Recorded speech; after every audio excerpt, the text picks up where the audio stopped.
Hello, everyone, and welcome back to our channels. We are live today to kind of debrief the recent G7 meeting. I feel like it's really important, Yenzi, that we keep up to date with some of these things that are going on, especially with some of these crazy leaders and their intentions during these times. I think it's important for us to keep up to date with that. What do you think? Yeah, absolutely. I mean, the G7 is like is the most well known.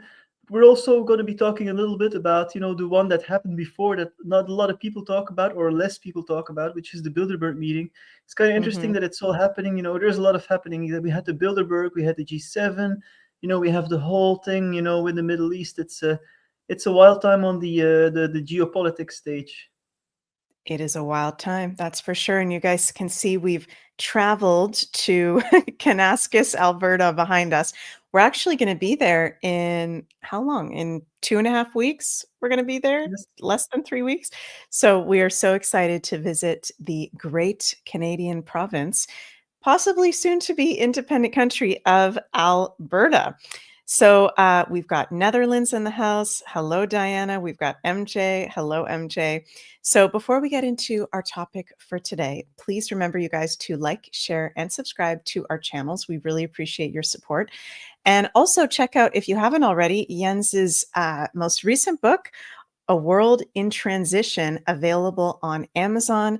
The link is in the description box of this video under Jens's link tree.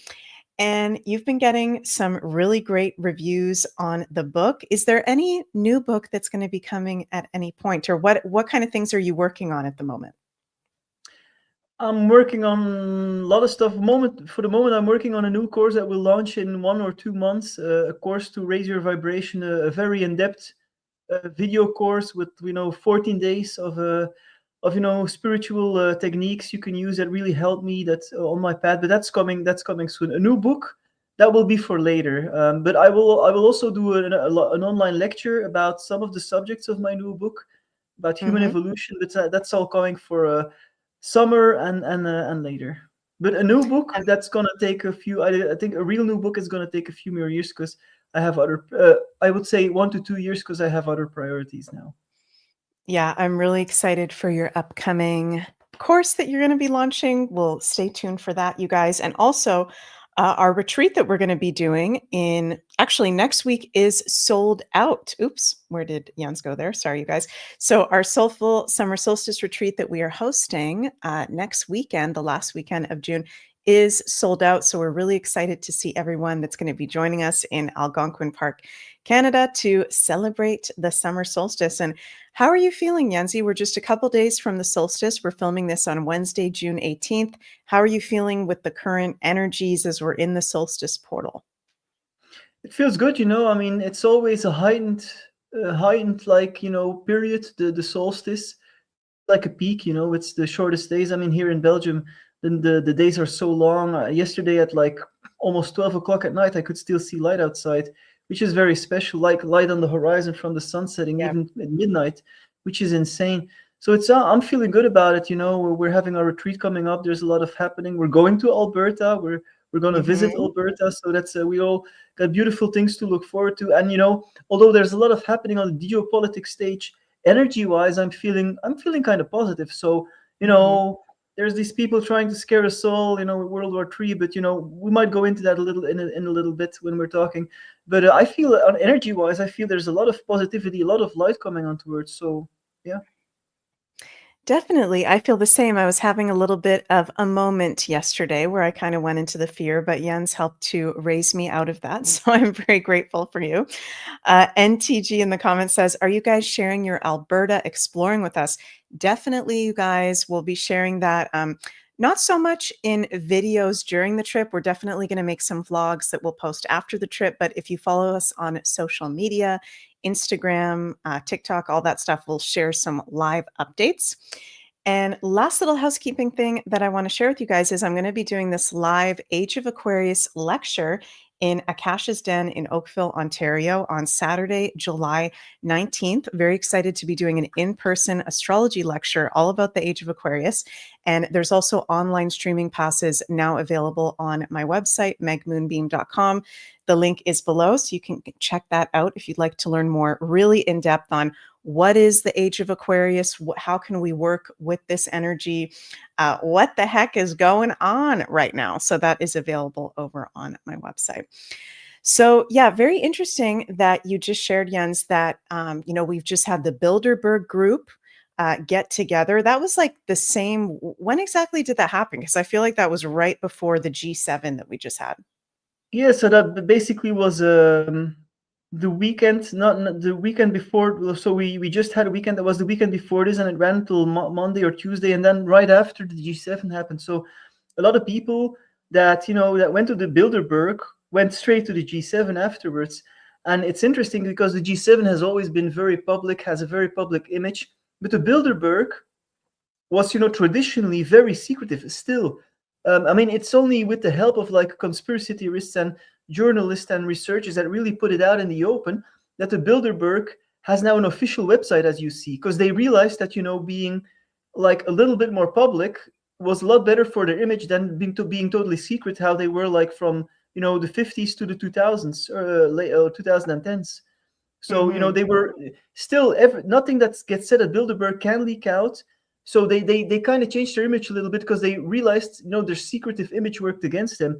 But the Bilderberg is where really it's more unofficial, and I would say there is more stuff that happens at Bilderberg where the real agenda gets decided. I mean, the introduction of the euro was decided at Bilderberg. Tony Wow. Blair was invited to Bilderberg before he came. Bilderberg has a reputation as a kingmaker. Tony Blair was invited before he went to Bilderberg as a nobody, and then he became prime minister. The same thing with Bill Clinton. Bill Clinton was a Bilderberg invitee, in 1991 before he became minister. A lot of the European Union has been decided at Bilderberg. So it was decided. It was launched by one of the founding members was Prince Bernhard of the royal families of the Netherlands. That's why also the royal families are welcome guests at the Bilderberg. So it's really kind of more shadowy than the G7. Yeah, and how weird is this? I just went onto their website for the first time. There's the official website of the Bilderberg meetings. There's no pictures at all on this website. It's just Absolutely. text. It's very, very And can you go plain. back to meetings? Can you go back to meetings? I want to show Yes. something there. You Yeah. see, at the lowest point, the top, the bottom of the list, depopulation and migration.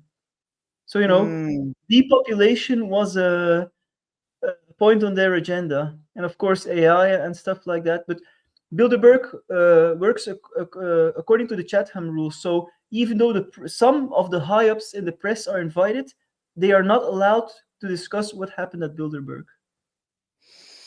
That is so creepy. So we've got the Bilderberg, we've got the World Economic Forum meeting, we've got the G7. Are there any others that I'm forgetting about?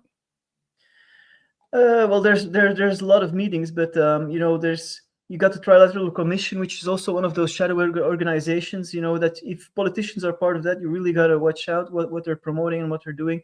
There's a lot of them, but the Bilderberg is really more up there. Although I wouldn't say the Bilderberg is really the belly of the beast. I wouldn't say that. It's more around the belly of the beast because it still has somewhat of a public profile. But there's definitely more shadowy organizations even higher up that are connected to Bilderberg.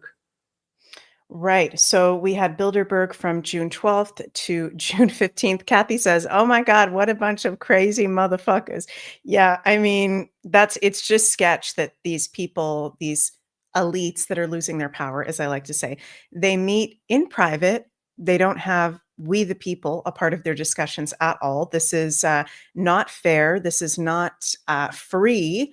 So I'm happy that more and more people are starting to come online to the reality that, this is weird stuff. We shouldn't be under the control of these elites.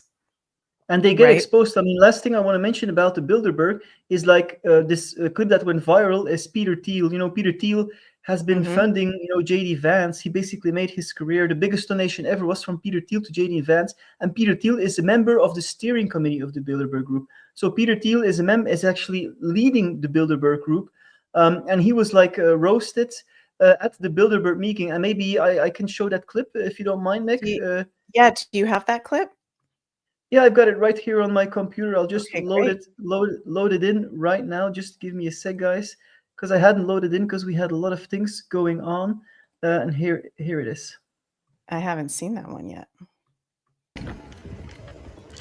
Mr. Teal, do you have any comment Oops, sorry, I just removed on it. your surveillance of the American people, sir? Yeah, so let me preface this. So Peter Thiel is also the head of Palantir, which, basically is a company that says it wants to become the USA's operating system. So it was kickstarted with money from the CIA, with InQtel, which is basically a CIA startup, seed funded with money from the CIA. And this guy is claiming to be a libertarian, but you don't tell me that you're a libertarian if you're head of the Bilderberg Group, because his money is involved in very Orwellian technocratic things. Also, they're involved in Israel. Basically the Skynet system where AI chooses the targets in Gaza. There has been a lot of backlash for that. Trump just gave them a contract to create a database on every American to, link all the databases of the states together, which is, really, really, he's getting a lot of backlash for that. And this is the guy actually behind the scenes that not a lot of people are talking about. So, so let me play here. Okay. Or any of your connections to Jeffrey Epstein? I think people are rather concerned about that last particular one. What a weird They're setting guy. up a Big Brother surveillance system, and Yeah. people know it, sir. He doesn't look good. Do you think the American people want this surveillance tech being used against them?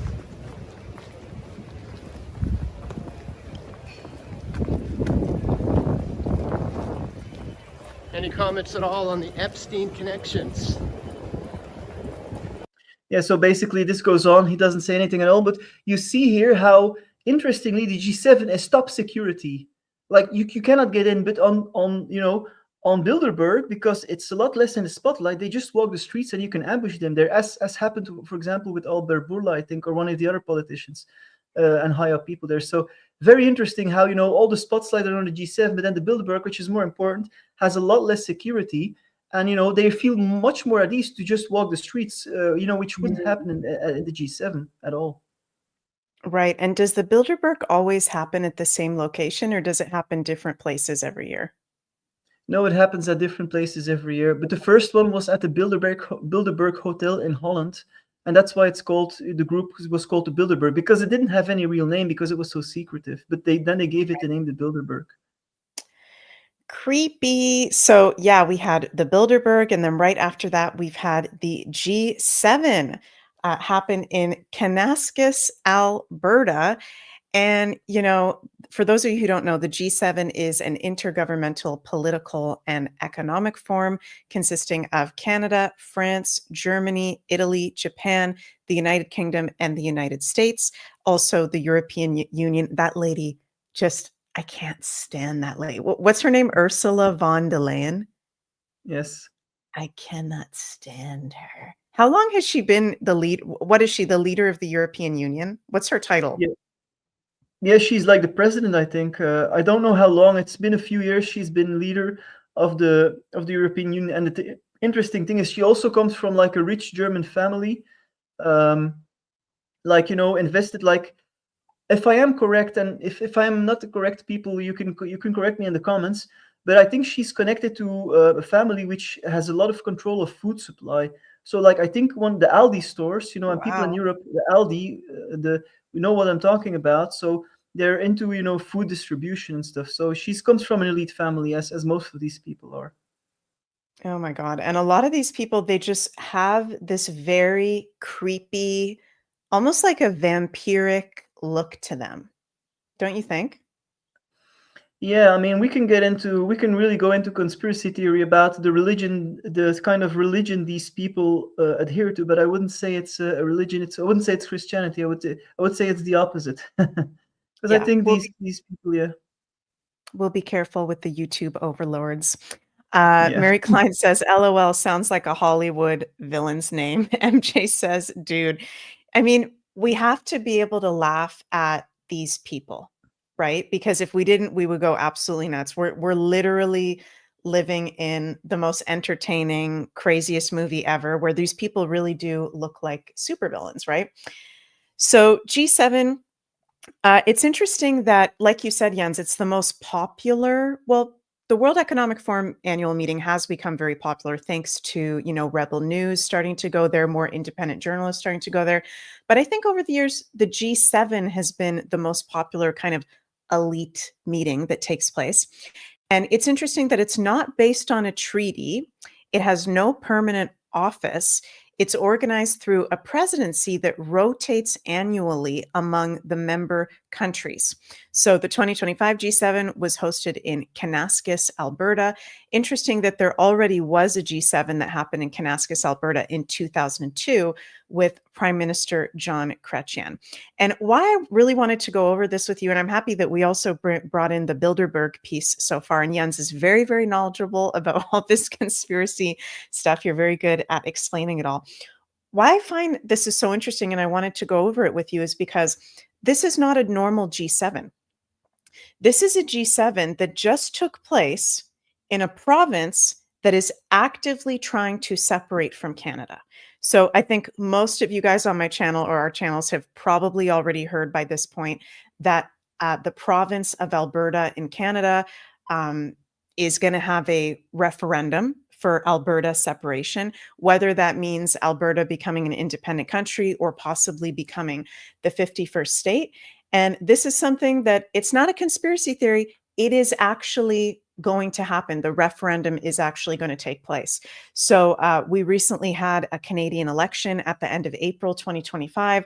And with the results of, the crime minister of Mark Carney winning, which I do think there was a lot of funny business there. We won't get into that too much. But right after, Premier Smith of Alberta unveiled a major update that only 177,000 signatures are needed to trigger a referendum on Alberta independence. It used to be 600,000. So it's interesting that the Premier of Alberta, she comes out and she comes off as very neutral, that, she doesn't want Alberta to separate. Yet she made it way easier for a referendum to take place, because right after the Canadian election at the end of April, there was immediately, I think within 24 hours, in one day after the election, there was 192,278 verified signatures, more than the 177,000 needed to trigger a referendum.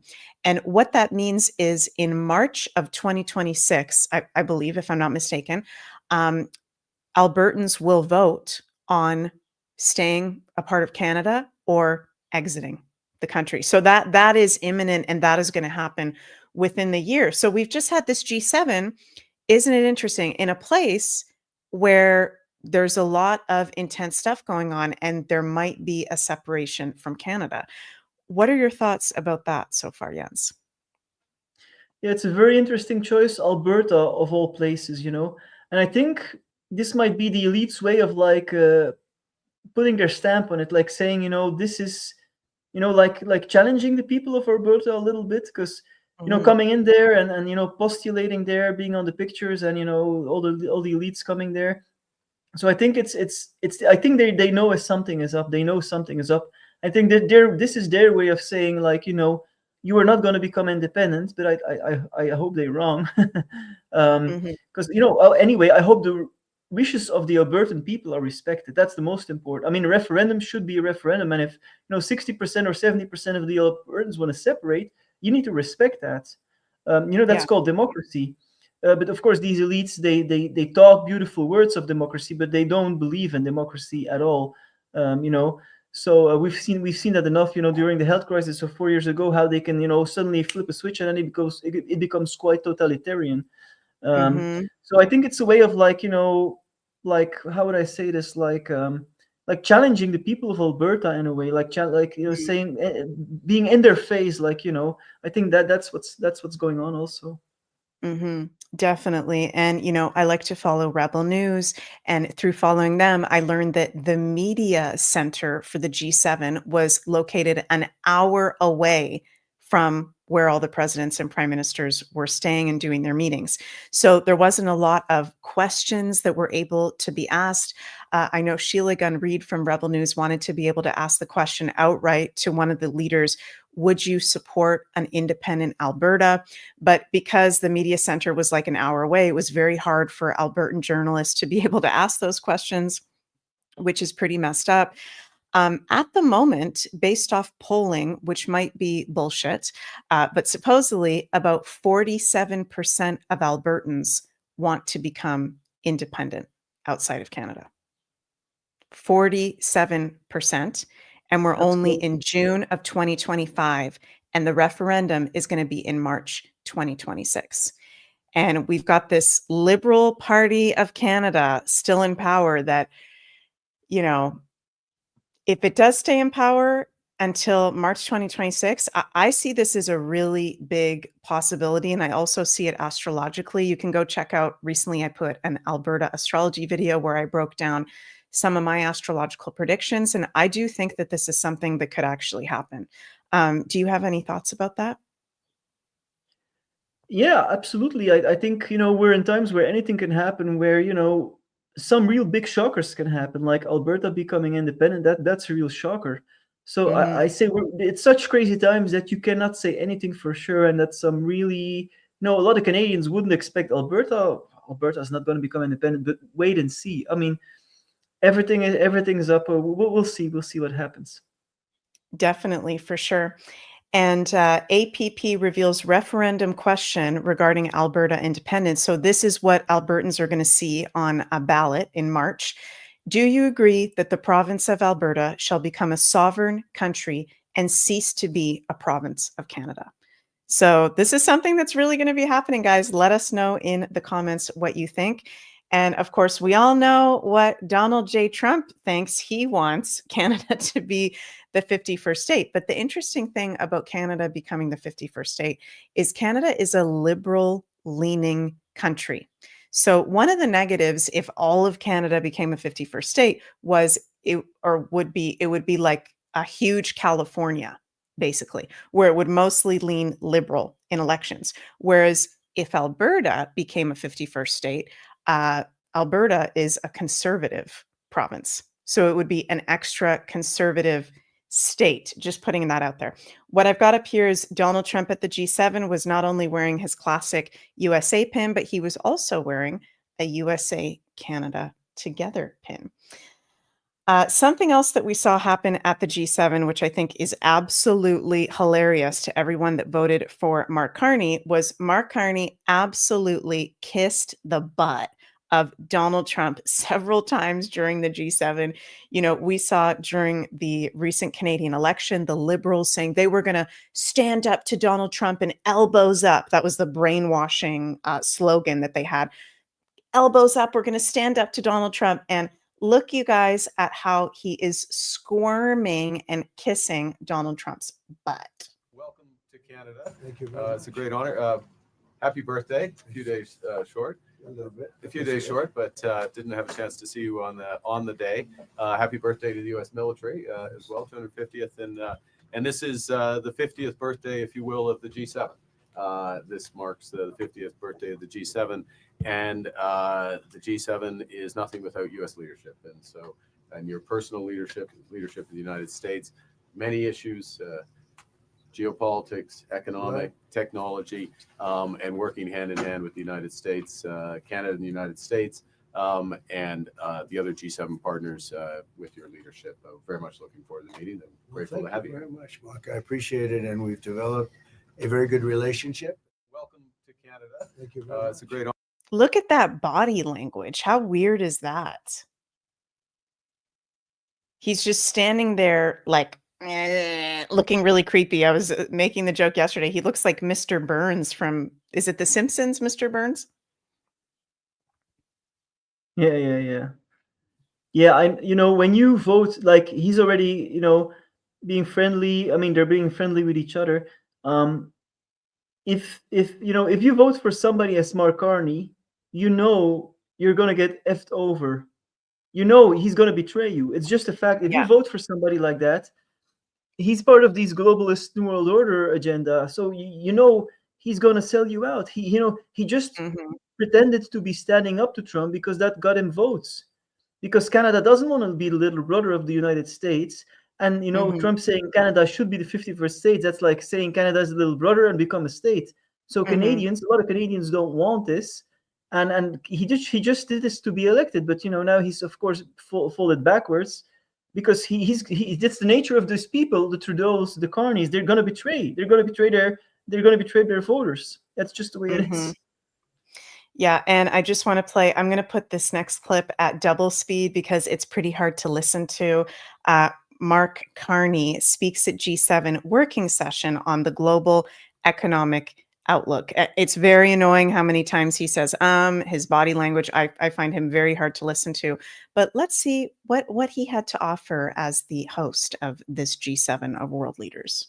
Welcome to Kananaskis and the 2025 G7 Leaders Summit. I'm pleased all leaders are here, honored by your presence. In my home province, Alberta, in the heart of the Canadian Rockies, I'd note that we're also meeting on Treaty 7 territory. These are the traditional lands of the Blackfoot Confederacy, the Stoney Nakoda Nations, and the Tsuut'ina First Nations. And we're gathering at one of those turning points in history. I think we all recognize that turning point where the world looks to this table for leadership. 50 years ago, in France, a group of leading industrial nations got together in the face of global economic and financial crisis. The end of the international monetary system is known. Stagflation threatening, challenges in the Middle East, geopolitical challenges in the Middle East. And it was the frank, informal discussions around that table in Rambouillet that led to a long period of decisions and prosperity at that time. Alors, nous avons de la chance d'avoir le doyen du G7 avec Monsieur le Président maintenant. And then following the fall of the Berlin Wall, the G7 gathered to integrate those countries that had been behind the Iron Curtain of communism and to accelerate the flow of capital and trade to the developing world. 23 years ago, the G7 met here in Kananaskis. We were just talking about it. And that was when the world was still reeling from the aftershocks of 9/11, another turning point in history. And amongst the many decisions taken were control of the spread of weapons of mass destruction, a subject that we'll be coming back to. So as I said, we're meeting at one of those hinge moments, those turning points in history. The world's more divided and dangerous. Hostile states and terrorists have expanded their capabilities and their reach, threatening global security in our local communities. Global commerce, energy systems, even intelligence are all being rewired. En tant que membre du G7, nous avons la possibilité de façonner le monde de demain. Un monde plus sûr, plus prospère, plus juste et plus libre. Mais le G7 doit s'adapter pour arriver à ses fins. Nostalgia isn't a strategy. We have to change with the times and to build a better world. And some of you, such as you... Can I just pause there and say, what is he talking about? What is the gist of what he's talking about? He's such a bad speaker. He's saying after every word. There's no passion behind what he's saying. What are you getting from what he's saying so far? In that opening statement, he's hosting the G7. What is he talking about? It sounds pretty pessimistic. It sounds pretty negative. He's using the words dangerous world. Like, what is this? Yeah, it's basically, politicians talk, right? It's a lot of blah blah blah. But I think he's talking about, he's comparing to, specific time periods that really big changes happen. I think he's implying and referring to, of course, what's happening in the Middle East. Mm-hmm. Yeah, for sure. I don't find it compelling. I don't even find what he's saying makes sense. Let us know in the comments what you guys think. And then he goes on in this last piece to again kiss Donald Trump's butt. Take a listen. After doing a whole election campaign saying we're no longer friends, we can no longer rely on the US as Canada's best friend, times have changed, they've betrayed us. He used all those terms. Now he's kissing his butt. You, Mr. President, have anticipated these massive changes and are taking bold measures to address them. All of us around this table are reinforcing our militaries and security services for the new world. But we all know that there can be no security without economic prosperity and no prosperity without resilience. And in a world where shocks flow across the borders, that resilience comes from cooperation that starts around this table, cooperation that can lead to a new era of prosperity.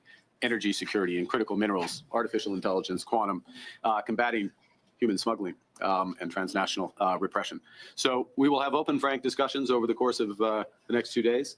We might not agree on absolutely every issue, but where we will cooperate, we will make an enormous difference for our citizens and for the world, and bring the next era. I can't handle the ums anymore.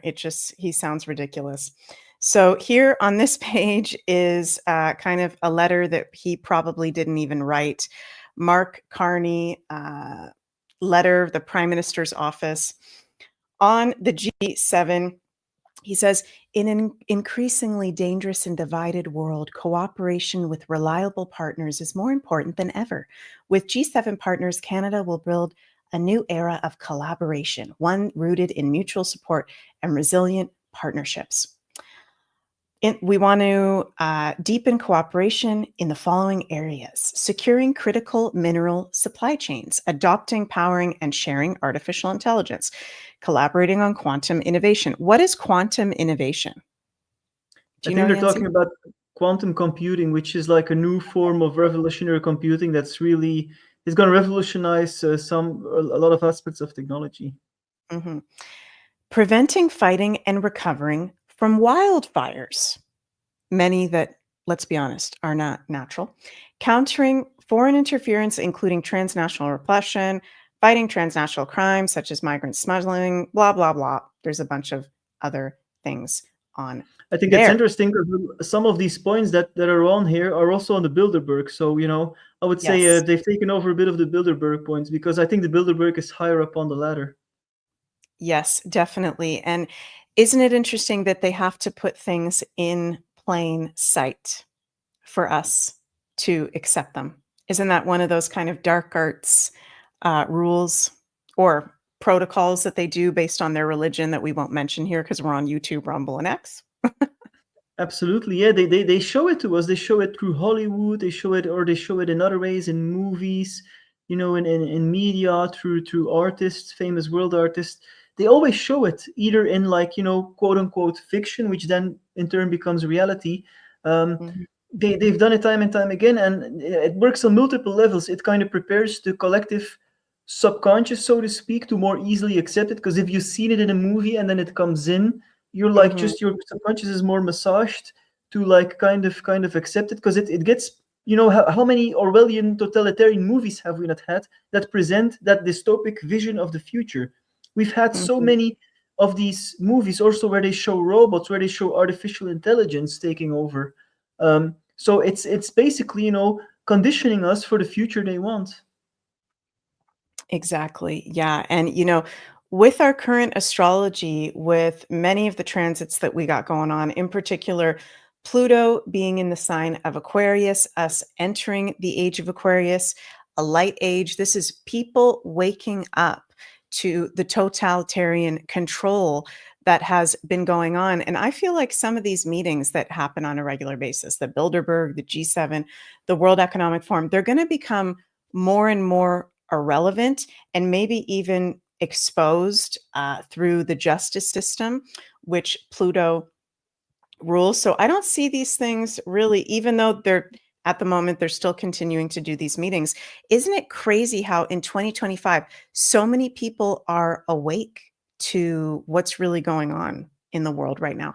Jens, you've been in this conspiracy alternative field for what, over 20 years now? Yep. If you were, to mention Bilderberg or World Economic Forum to people in the past 10 years ago, how many people do you think would have known what those things are that you talk to day to day? Yeah, it has grown enormously, especially since 2020, since, I'm not going to say the word here, the quote unquote health crisis. Then people woke up in droves, I remember it's already it's 21 years ago when I woke up, and I was talking about this to students at the university I was at. Have you heard of the, have you heard of the New World Order? Have you heard of the Bilderberg? And they were like, what are you talking about? There were not a lot of people awake then, a lot less. People have been waking up since the 70s. I mean, even in the 70s, I've heard stories from people that were aware of it since the 70s, but it was a very, very minority. But now it has become like 100-fold. So in a way, which is good, because it's, They hide it, and you also see it in the way the elites operate. They used to be very secretive, but now all their plans become more and more out into the open, because at a certain Yeah. point they have to, you can say, there's this saying, the difference between a conspiracy theory and reality is now 6 months, because first people Right. say it's a conspiracy theory, and then 6 months later it turns out to be true. So then it's suddenly not a conspiracy theory anymore. Then it's suddenly normal. And then people who said, oh, it's a conspiracy theory, and 6 months later, they accept it. Oh yeah, but it's just a total mind game, and it's so ridiculous that people don't want to think critically. And then when something that has been a conspiracy in the past, suddenly the government comes out with it. Like for example, let me take. There's so many examples. Like for example, digital euro. Conspiracy theorists have been talking for ages. Yeah, they're going to try digital money to control us. And then, when the digital money is there, when it finally comes, people are like, yeah, but it's the government. They want it. It's easier for them. Like, people will explain away anything just not to have to think critically. It's ridiculous. Mm. Yes, definitely. And very important for us to have our critical thinking caps on during these times. And another thing with Pluto and Aquarius is not only is it the awakening Pluto of our consciousness, Aquarius, but Aquarius also rules groups and societies of people, whether those are good ones or bad ones. Pluto exposes whatever areas of life are ruled by the sign he's currently in. So these secret groups, all groups, whether they're good or bad, are being exposed for who they truly are during this Pluto and Aquarius transit that we're in now, all the way until I think it's 2043. So amazing times as we enter summer of 2025, all the outer planets being in air and fire signs. This is very activating. This is a lot of new truths and information being revealed to the public. We got a lot of people from the Netherlands here in the chat. Thank you guys so much for joining us. Maybe because we're doing this video a little bit earlier than we would normally do. Anything that you feel like sharing in general about some of these secret groups, or anything else about the G7 that you feel like is important to highlight? No, not really. The thing is, you're spot on. Like, things are going to get more and more exposed, because Yeah. with the new energies that are coming onto Earth, and we've talked a lot about that in our previous shows, about the frequency of the Earth is rising. It's going to be harder and harder to keep secrets, like you're saying, like you're seeing in the astrology. It's going to be harder. I mean, everything in the universe is connected. The astrology is connected with the with the path of the universe through of the solar system through the Milky Way. So everything is connected. So what you're seeing in the astrology is happening in the energy, and vice versa. And it's going to be harder and harder to keep the lies up. So in a sense, they're going to have to come out with who they really are. And they've done that like in a big way, 4 years ago already. Suddenly we saw behind the varnish, behind the facade of democracy, the curtains went away, and suddenly they did lockdowns, and there was a curfew, and you couldn't go out at night, and you were only allowed with so many people in the home. We got a taste of who they really are. And that's why a lot of people woke up. So it's going to be harder and harder to maintain the lies, to maintain the facade. And it's going to only wake more people up, in my opinion. Definitely. The darkness must come to light so that we wake up and can move through it, process through it. Iona says, oh, yes, G7 is falling down. Yes. And also, Zelensky, of course, made an appearance, Ukraine is not part of the G7. But of course, he's fighting a war over in Ukraine, yet he has time to show up to the G7 in his regular kind of attire of him as like a war leader. I mean, it's all just ridiculous, isn't it? The show that they put on for us, making themselves look like the good guys. These guys are crazy freaking psychopaths. So, yeah, any closing remarks before we finish up? No, just go ahead. Okay, yeah, thank you guys so much for joining us. So, yeah, we got some Albertans in the comments too. We're really, really excited to be heading over to Alberta in just like, I don't even know, it's 2 or 3 weeks. So excited. Jens and I have never been there. And maybe we'll make a video asking people boots on the ground what they think about the Albertan independence movement, what they think about the relationship between Canada and Alberta. So Guys, stay tuned for that. And we hope you guys enjoyed our update from today. Again, if you'd like to check out our links, those are all in the description box of this video. Jens has his course coming up, so stay tuned for that new course, and also has his book, The World in Transition, available on Amazon. And I'm excited to be doing my upcoming in-person lecture on the Age of Aquarius at Akasha's Den in Oakville, Ontario, Canada, with online streaming passes available. So you can also check that out in the description. We love you guys so, so much. We're sending lots of cosmic love your way. Thank you so much, Jens, for joining me for today's live stream. And we'll see you all very soon. Bye, everybody. Thank you. Bye-bye.